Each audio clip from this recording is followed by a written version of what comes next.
لیکن ایک بہت بڑا سبق ہے جو اس باب اس حدیث سے مل رہا ہے، وہ ایسا سبق ہے جو ہمیں جس کا ہر وقت تکرار کرتے رہنا چاہیے۔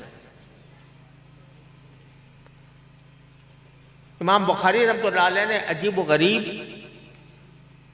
اپنی سنِ اختیار فرمائی ہے اپنی کتاب کو شروع کرنے کے لیے۔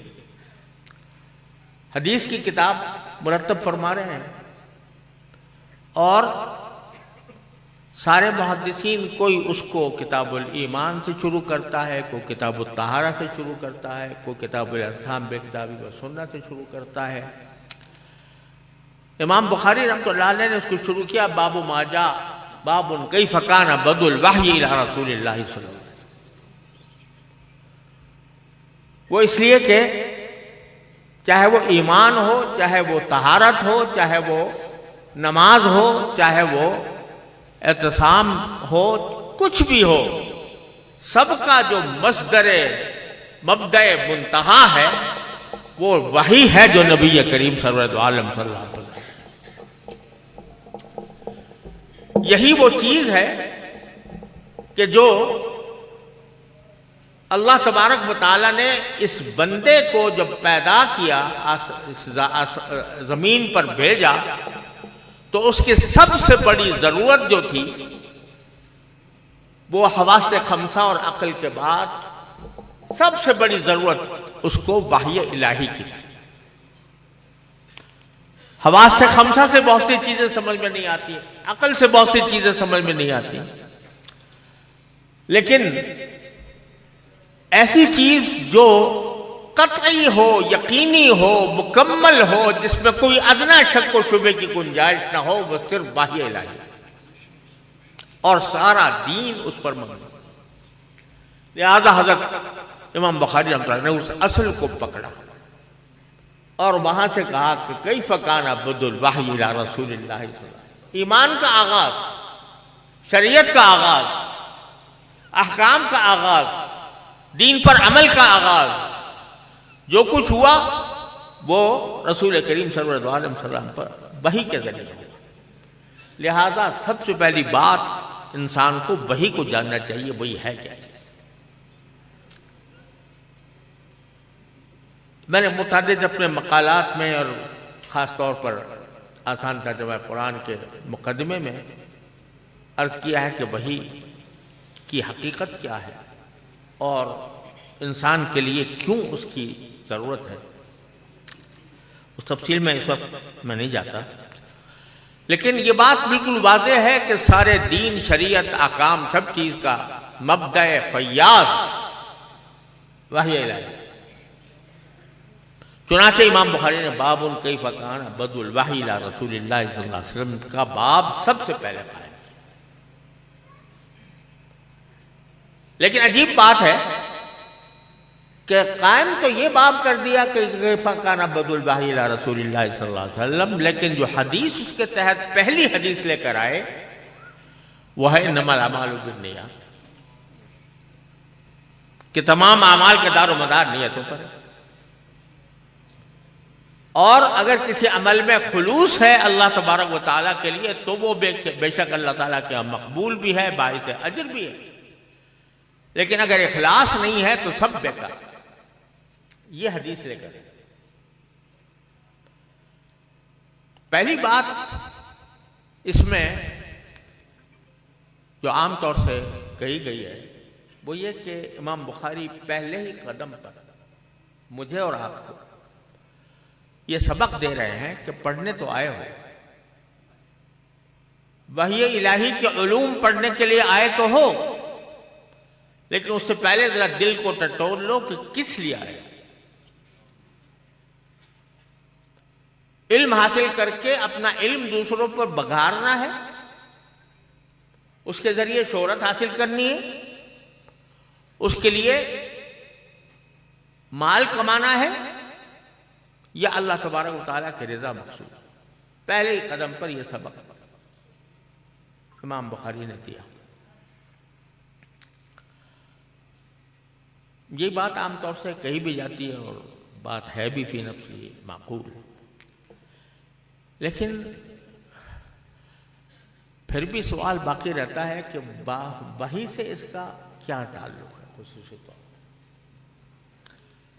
یہ حدیث پہلے ذکر کرتے تھے باب ماجا باب کیف کان عبد الوحی الی رسول اللہ صلی اللہ علیہ وسلم، پھر بعد میں قائم کر دیا. لیکن بد الوحی کا باب بھی قائم کیا، حدیث بھی لائی اسی باب کے تحت. تو مجھے ایسا معلوم ہوتا ہے واللہ سبحانہ و تعالی عالم کہ وہ بتانا چاہتے ہیں کہ جو انبیاء کرام کے اوپر اللہ تبارک و تعالی وحی نازل فرماتے ہیں، یہ وحی کا نازل کرنا بھی ان کے حسن نیت کی وجہ سے ہوتا ہے.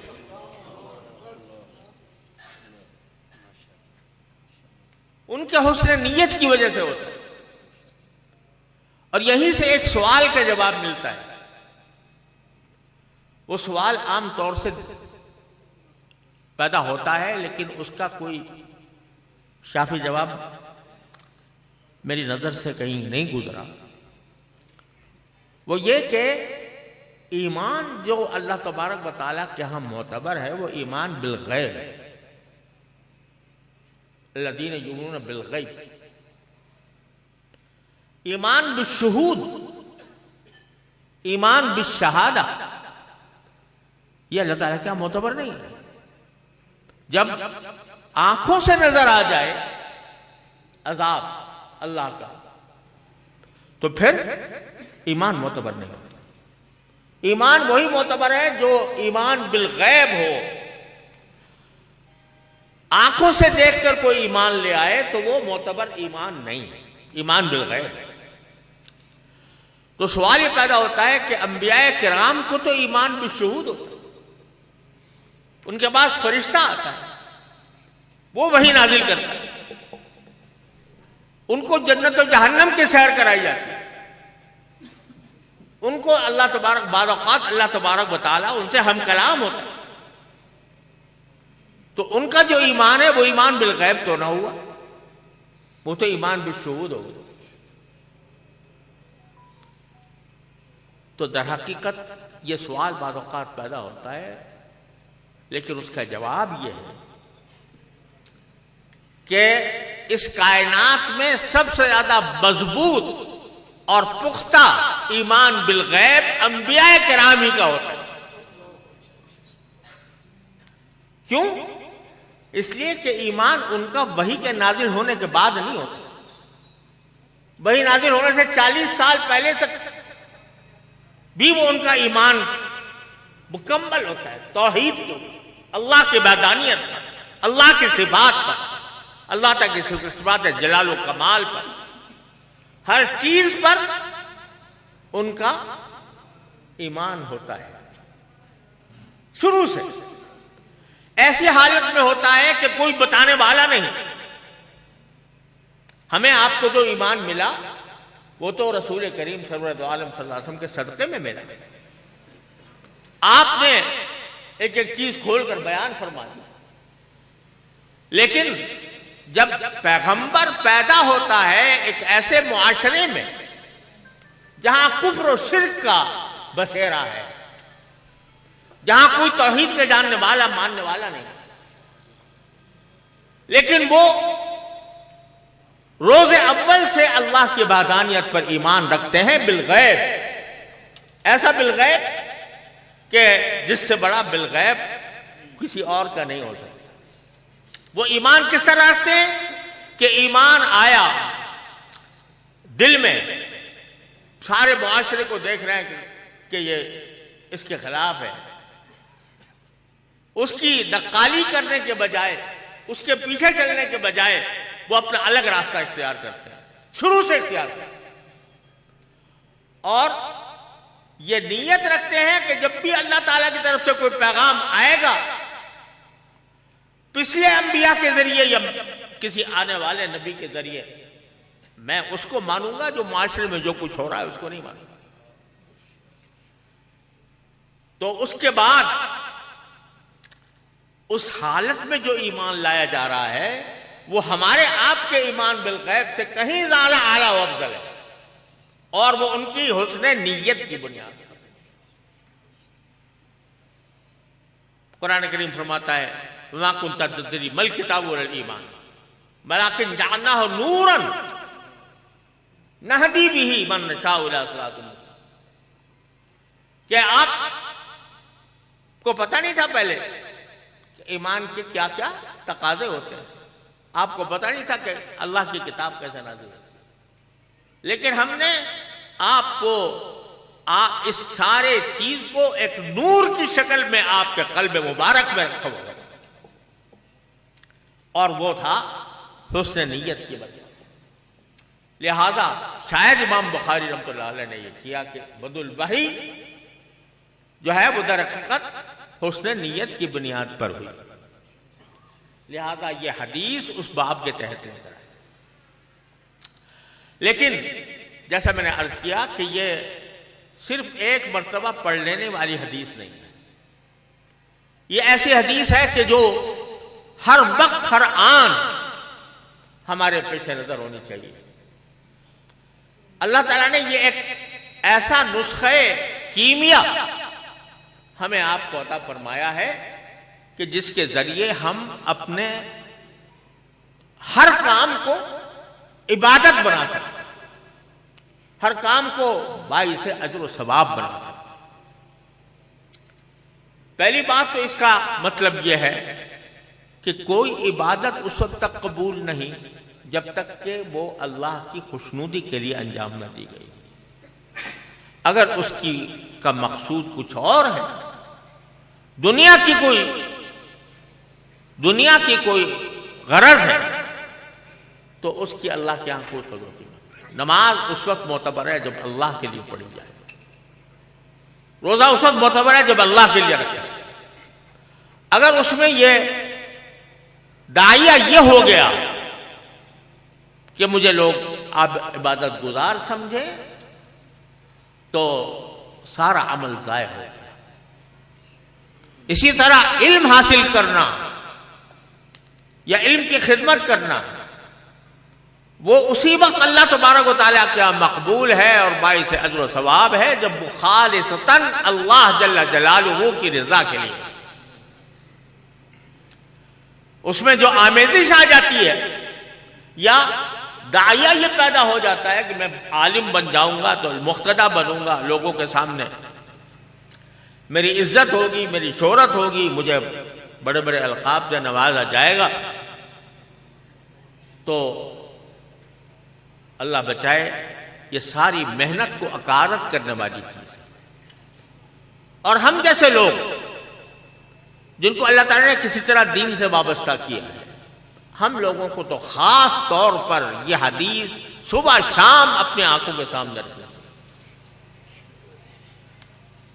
آج کل عام طور سے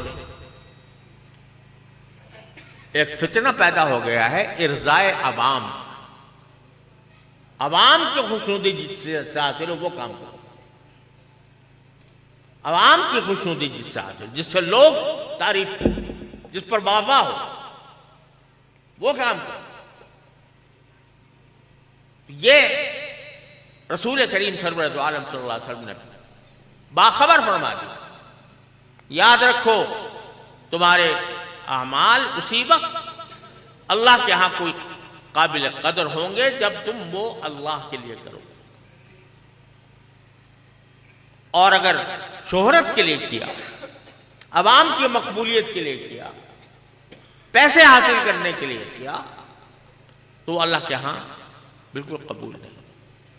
حدیث آپ پڑھیں گے کہ سب سے پہلا شخص جو جہنم میں داخل کیا جائے، جس سے جہنم سلگائی جائے گی، وہ کون ہوگا؟ ایک عالم. ایک عالم. اور وہ یہ سمجھ کر آئے گا کہ میں تو علم کے دریا بہائے میں نے اپنی زندگی، علم پڑھا، علم پڑھایا، علم کی نشو و اشاعت کی،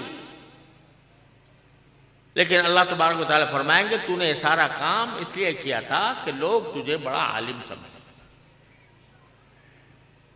فقط قیل، تو لوگوں نے کہہ دیا تمہیں.